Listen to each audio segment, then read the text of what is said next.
ایک دفعہ میرا جماعت المسلمین سے کوئی بحث ہو رہی تھی, انہوں نے کہا یہ جو امام حنیفہ نے نکالا ہے مسئلہ حنفیوں نے کہ 1 درہم جو ہے نا, جو ہتھیلی کی کھائی, اس کے بقدر نجاست جب تک اتنی نہیں پھیلے گی تو کپڑا ناپاک نہیں ہوگا, اس سے کم نجاست کیا ہے, پاک ہے. 1-2 قطرے اگر پیشاب کے شلوار پہ لگ گئے تو وہ نماز ہو جائے گی. یہ کہاں سے نکالا ہے؟ اور وہ بڑا پروپیگنڈا کر رہے تھے, جماعت المسلمین کے تھے, یہ کہاں سے نکالا؟ قرآن میں تو آتا ہے وَثِيَابَكَ فَطَهِّرْ, اپنے کپڑوں کو پاک رکھیں, بار بار ہے نا قرآن میں. الطہارۃ شطر الایمان, اور لا يقبل اللہ الصلاۃ بغیر طہور, حدیث میں تو آتا ہے طہارت کے بغیر نماز قبول ہی نہیں ہوتی. اور یہ کہاں سے نکال دیا 2 قطرے پاک ہیں, یعنی 2 قطرے لگے ہوئے ہوں, تھوڑی سی نجاست لگی ہوئی ہو تو نماز کیا ہو جائے گی, ہو جائے گی. وہ بڑا پروپیگنڈا کر رہے تھے, 8-10 سال پرانی بات ہے. ہر جگہ دیکھو قرآن کے خلاف ابو حنیفہ کا مسلک, حنفی لوگ امام ابو حنیفہ کی اندھی تقلید کرتے ہیں اور قرآن حدیث کو چھوڑ دیتے ہیں. قرآن میں تو کہیں نہیں ہے, تو وہ مجھے کہیں ہم چلے گئے, ان کی کوئی کمبختی تھی یا کیا تھا واللہ عالم. تو میں نے ان سے عرض کیا, میں نے کہا دیکھیں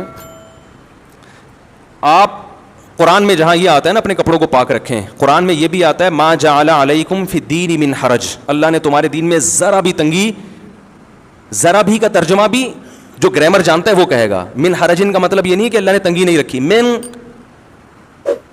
یہ بھی تاکید کے لیے اور تنوین بھی تقلیل کے لیے, من حرجن ذرا بھی تنگی نہیں رکھی ہے. میں نے کہا ایک حدیث. دوسری بات یہ کہ صحابہ کرام جب استنجا کیا کرتے تھے تو سب کے پاس پانی میسر نہیں تھا, ڈھیلوں سے استنجا ہوا کرتا تھا. جو لوگ پانی سے استنجا کرتے تھے قرآن نے ان کی تعریف کی ہے اس زمانے میں نا, کہ پانی سے استنجا کر رہے ہیں, قرآن نے تعریف کی, صفائی پسند لوگ ہیں. صحابہ میں اکثریت اس لیے کہ ایسے واش روم نہیں تھے, عرب میں تو پانی کا حصول بہت مشکل تھا.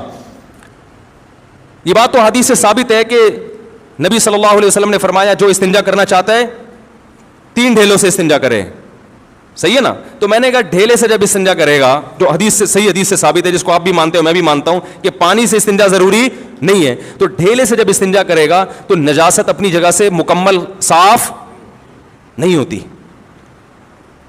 تھوڑے جب آپ نے پیشاب کیا, ڈھیلے سے استنجا کیا, تو کیا وہ جگہ سے مکمل پیشاب زائل ہو گیا ہے؟ مکمل پانی کے استعمال کیے بغیر زائل نہیں ہوتا. تو اب امام صاحب نے کہا کہ قرآن کہہ رہے کہ دین میں تنگی نہیں ہے, اور اتنا اپنے جسم کو پاک رکھنا کہ ایک سوئی کے ناکے کے برابر ٹپکا بھی نہ لگے, یہ پریکٹیکلی ممکن نہیں ہے. آ رہی ہے سمجھ میں؟ کہیں بھی جا رہے ہوتے ہیں چھینٹیں لگ جاتی ہیں کچھ نہ کچھ. جب آپ پیشاب کرتے ہیں, جو آج کل WC کا سسٹم ہے, کیا یہ کوئی یقین سے کہہ سکتا ہے کہ 1-2 چھینٹیں بھی نہیں لگی ہوں گی؟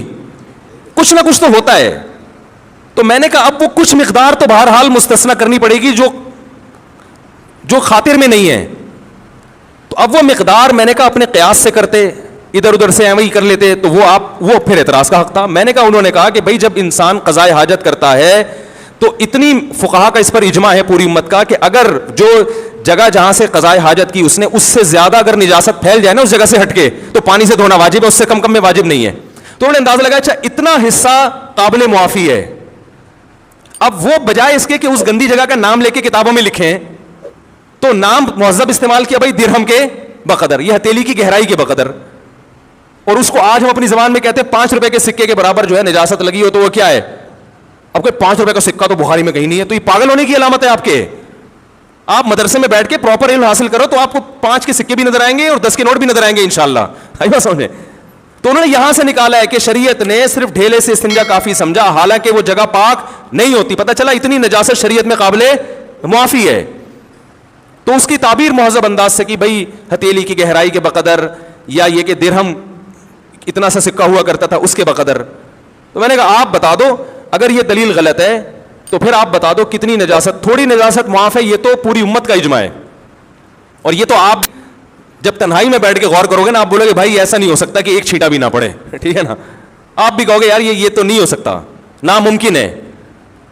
تو آپ بھی کچھ نہ کچھ مقدار کو معاف کراؤ گے. میں نے کہا ہم فتویٰ اس کے خلاف دے دیتے ہیں کہ بھائی 1 درہم والی جو انہوں نے مثال دی ہے کہ 1 درہم نجاست لگ جائے تو وہ غلط ہے. تو آپ جو پھر وہ مقدار بتاؤ گے قرآن و حدیث کی روشنی میں, ہم اس پہ فتویٰ دے دیں گے انشاءاللہ. نہ آپ بتاتے ہو نہ ابو حنیفہ کے بتائے ہوئے کو صحیح قرار دیتے ہو, اس کا مطلب ہے کہ آپ صرف انگلی توڑنے کے لیے پیدا ہوئے ہو, صحیح ہے نا. امت کے دلوں میں شکوک و شبہات, وسوسے, فرقواریت, امت کو لڑوانا, اس کے علاوہ آپ کا دنیا میں کوئی کام نہیں ہے. تو ایسے درجنوں مثالیں ہیں, درجنوں, یہ تو میں نے چند دی ہیں. تو اس لیے اس پروپیگنڈے سے متاثر ہونے کی چندہ ضرورت نہیں ہے.